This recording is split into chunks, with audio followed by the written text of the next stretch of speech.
নমস্কার বন্ধুরা, আশা করি সবাই ভালো আছো, সুস্থ আছো। আমার একটা নতুন ব্লগে তোমাদের সকলকে স্বাগত জানাই। আজ শনিবার, এখন বাজে সকাল 8:30। আমরা বাসে করে যাচ্ছি কল্যাণীর উদ্দেশ্যে। ওখানকার আইজার কলকাতা ইনস্টিটিউট থেকে শান্তনু পোস্টডক করছে। অনেক দিনের ইচ্ছা ছিল জায়গাটা ঘুরে দেখার, কারণ ক্যাম্পাসটা নাকি অনেক বড়। আর সবথেকে বড় কথা, ওদের ওই ডিপার্টমেন্টে যারা পিএইচডি করছে তারাও আদিত্যর মুখে ভাতে এসছিল। তো ওরাও খুব বায়না করছিল যে একবার আদিত্যকে দেখবে। তাই ভাবলাম এই সুযোগে আমার ওই ক্যাম্পাসটা ঘোরা হয়ে যাবে, আর ওদের সঙ্গে আদিত্যর একটু দেখাও হয়ে যাবে। আদিত্য প্রায় 1.5 ঘন্টা বাসে ঘুমানোর পর জাগলিয়া পৌঁছানোর আগেই ঘুম থেকে উঠে গেছে, আর বাবার বুকের ওপর মাথা রেখে চারিদিকটা দেখছে। ওর কাছে তো এটা বিশাল বড় এক্সপিরিয়েন্স, কারণ এই প্রথমবার ওকে নিয়ে বাসে উঠলাম। একটু টেনশন তো হচ্ছিল যে এতক্ষণ লং রুটে ও চুপচাপ থাকবে কিনা বাসের মধ্যে, কিন্তু পুরো রাস্তাটাও ঘুমিয়েই কাটিয়েছে। বড় জাগলিয়ায় নেমে ওখান থেকে আমরা একটা টোটো ধরে 7 নম্বর যে গেটটা আছে আইজার কলকাতার, সেই দিকে রওনা দিলাম। আর তারপর সেখানে নেমে বৈশাখী বলে একটা কিউট মেয়ে যে ওখানে পিএইচডি করছে, ওর সাথে দেখা হয়ে গেল। তারপর ওই আদিত্যকে সামলাচ্ছিল।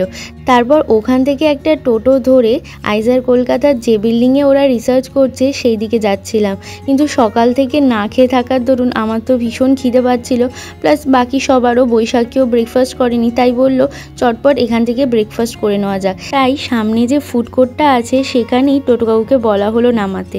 নেমে দেখি চারিদিকটা বেশ সুন্দর করে সাজানো, কিন্তু আজকে এত গরম পড়েছে যে এতটা রাস্তা আস্তে আস্তে আমাদের সত্যি শরীরটা একটু টায়ার্ড লাগছিল। আমি ভাবতেই পারি না যে শান্তনু প্রত্যেকদিন এতটা যাতায়াত কি করে।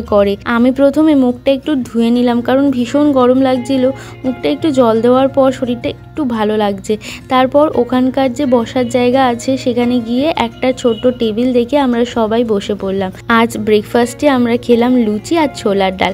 শান্তনু ছোলার ডালের সাথে আরেকটা তরকারিও নিয়েছিল।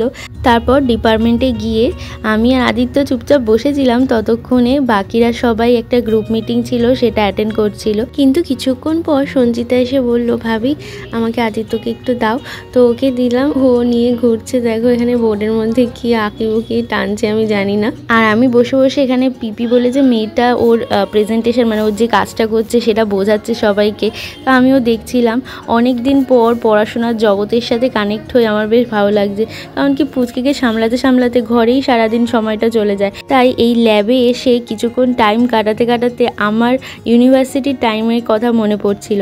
তারপর লাঞ্চ ব্রেকে আমরা সবাই খেতে বেরোলাম। আদিত্যকে নিয়ে শান্তনু ল্যাবেই থাকলো, কারণ শান্তনু নাকি খিদে পাচ্ছে না। আকাশও ছিল, আর আমরা মেয়েরা সবাই বেরিয়ে গেছিলাম।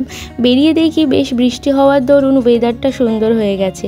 এই যে বিল্ডিংটা দেখছো সামনে, এখানে নাকি এক্সপেরিমেন্টের কাজটা হয়। আর ওদের যে বিল্ডিংয়ে ল্যাবটা আছে সেখানে মেইনলি থিওরিটিক্যাল পোর্শনে রিসার্চ ওয়ার্কটা হয়। তো এই বিল্ডিংটা ঘুরে দেখলাম। তারপর আমরা সবাই মিলে ক্যান্টিনের উদ্দেশ্যে রওনা দিলাম। চারিদিকটা এত সুন্দর যে কি বলবো, অনেক ফুল গাছ, ফল গাছ চারিদিকে লাগানো। আর বৃষ্টি হওয়ার দরুন চারিদিকে গাছপালাগুলো আরও সবুজ হয়ে গেছে। পড়াশোনা আর তার সাথে প্রকৃতির একটা কিন্তু দারুণ কম্বিনেশন রয়েছে এখানে। দেন ক্যান্টিনে গিয়ে দেখি সেটা তো বিশাল বড় জায়গা জুড়ে। আমরা গ্রাউন্ড ফ্লোরে ছিলাম, এর উপরে ফার্স্ট ফ্লোরটাও নাকি ইউজ হয় ক্যান্টিনের জন্য। এখান থেকে খাবার খাওয়ার জন্য প্রথমে এখানকার যে স্টুডেন্টরা আছে তার একটা কার্ড পাঞ্চ করে যে খাবারগুলো খাবে সেইগুলো এখান থেকে অর্ডার করে স্লিপ বার করে নিল। তারপর সেখান থেকে ওরা চলে গেল কাউন্টারের জায়গায়। দেখতেই পাচ্ছ একটা বড় কাউন্টার আছে, একদিকটা ভেজের কাউন্টার আর বাকি 3টে দেখলাম নন ভেজের কাউন্টার। এখানে লাইন পড়ে গেছে, ওই সাইডে ভেজের কাউন্টার। যেহেতু একটা কাউন্টার সেই জন্য লম্বা লাইন, আর যেহেতু এখানে নন ভেজের 3টে কাউন্টার সেই জন্য এতটা বেশি ভিড় হয়নি। আমিও স্লিপ হাতে বাকি স্টুডেন্টদের সাথে লাইনে দাঁড়িয়ে পড়লাম। ওখানে দেখতেই পাচ্ছ যে কাউন্টারে দাদারা স্লিপে কি লেখা আছে, কি অর্ডার হয়েছে সেই অনুযায়ী সবাইকে খাবার প্রোভাইড করছে। বেশিক্ষণ দাঁড়াতে হলো না, তাড়াতাড়ি এখানে সার্ভ করা হচ্ছে। চলো খাবারটা তো নেওয়া হয়ে গেছে, এখন একটা জায়গা দেখে বসি। বাকিরা সবাই বসে গেছে, আমিও সেই দিকে হাঁটা লাগালাম। এখানে পিপি যাচ্ছে, ওর পিছনেই যাচ্ছি। এখানে সঞ্চিতা, রুবিনা, বৈশাখী সবাই বসে আছে। আমি নিয়েছি ভাত, ডাল, আলু কাঁকরোল ভাজা আর তার সাথে ডিমের তরকারি। খাবারটা মোটামুটি ভালোই ছিল, হালকা পাতলা রান্না, আর সবার সাথে একসাথে বসে খাওয়ার মজাটাই আলাদা। খাওয়া টাওয়া হয়ে যাওয়ার পর আমরা ক্যান্টিনের বেসমেন্টে আসলাম। আমি দেখলাম এখানে অনেক কটা স্টেশনারি শপ আছে আর সব কিছুই প্রায় পাওয়া যায়।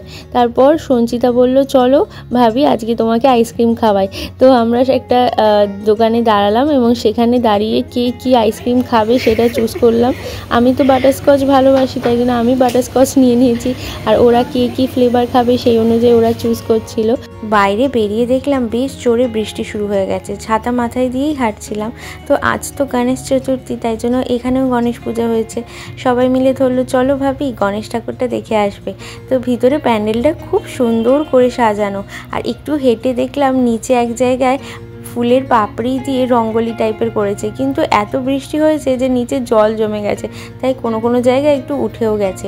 আর দেখো এখানে যে মারাঠিদের গণেশ পুজোটা কিভাবে কোথার থেকে চালু হয়েছে সেই বিষয়ে একটা হিস্টোরিক্যাল প্রজেক্টও এরা এখানে চারপাশে তৈরি করে দিয়েছে।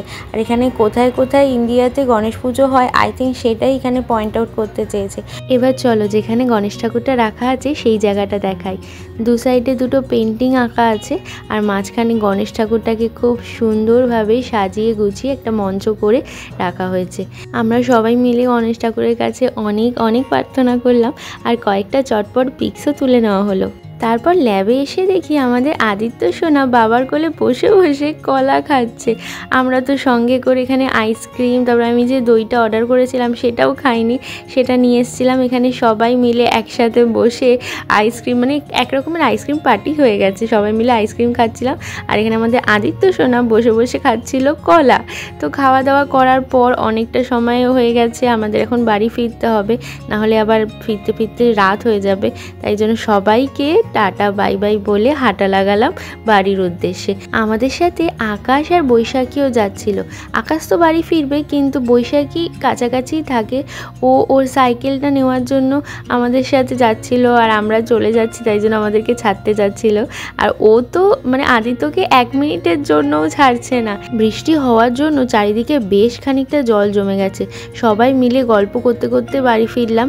তারপরে বাসাতে এসে দেখি একটু বৃষ্টি হয়নি। আমরা এখন এসেছি বেবি হাগে। আমার ছোট ননদের পুচকেটা মানে আমাদের অর্ষিতার সামনেই জন্মদিন, তাই জন্য ভাবলাম ওর জন্য কিছু শপিং করে নেওয়া যাক। এখানে আমরা আসলে খুঁজছিলাম একটা সুন্দর সালোয়ার সেট।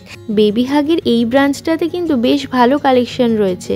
আমাদের অর্ষিতার 2 বছর কমপ্লিট হবে, তাই জন্য 2 থেকে 3 বছরের মধ্যে যে যে সালোয়ার সেটটা আছে সেই সবগুলোই এই দিদি দেখাচ্ছিল। তো এর মধ্যে এই যে আকাশি কালারের সেটটা এটাও ভালো লেগেছিল, আরও একটা সেট ভালো লেগেছে। তো কোনটা নেব বুঝে উঠতে পারছি না, তখন দিদিকে ফোন করাতে দিদি বলল এই সেটটা নে, এইটা বেশ ভালো লাগছে, চটপট ওটাই নিয়ে নিলাম। তো আজ এখানেই আমার ব্লগটা শেষ করছি, আবার তোমাদের সাথে নতুন একটা ব্লগে দেখা হবে। আর যদি আমার ভিডিও ভালো লাগে তাহলে like, share and subscribe my channel. By.